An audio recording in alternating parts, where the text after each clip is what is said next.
आता कोणत्याही उपचारासाठी तुम्हाला खिशातून एकही रुपया घालण्याची गरज नाही आहे. मित्रांनो, सरकार तुम्हाला 5 लाख रुपयापर्यंतची मदत करणार आहे. कुटुंबाला दरवर्षी 5 लाख रुपये मोफत उपचारासाठी मिळणार आहेत. 2026 मध्ये ही योजना आणखीन सोपी झाली आहे. पण हे कार्ड नक्की कोणाला मिळतं, त्यासाठी कागदपत्र काय लागतात आणि ते कुठे काढायचं? चला जाणून घेऊया पुढच्या 2 मिनिटांमध्ये. मित्रांनो, देशातील कोणताही सरकारी किंवा लिस्टेड खाजगी हॉस्पिटलमध्ये तुम्ही मोफत उपचार घेऊ शकता.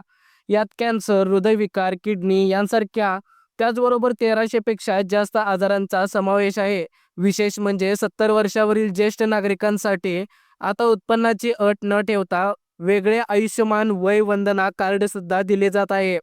त्यामुळे हे कार्ड तुमच्या घरात असणं म्हणजे एक प्रकारे मोफत हेल्थ इन्शुरन्स आहे. आता बघा, यासाठी नेमकं किती आणि कोणत्या प्रकारची कागदपत्रे लागतात. यामध्ये सर्वात महत्त्वाचं म्हणजे आधार कार्ड आणि त्यालाच लिंक मोबाईल नंबर असावा लागतो.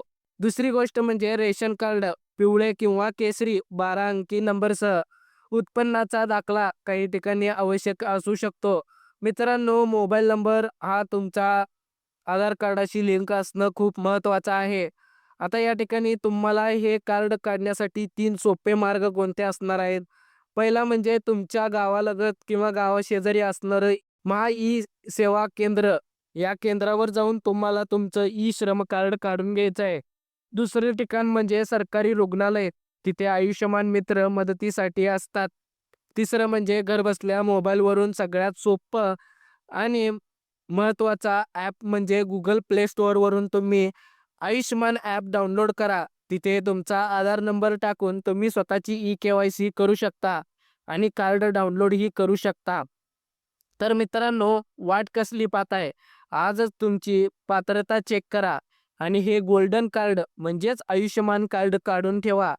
आजार सांगून येत नाहीये, वेळ सांगून येत नाही, पण ही योजना तुमच्या कुटुंबाचा आधार नक्कीच ठरेल.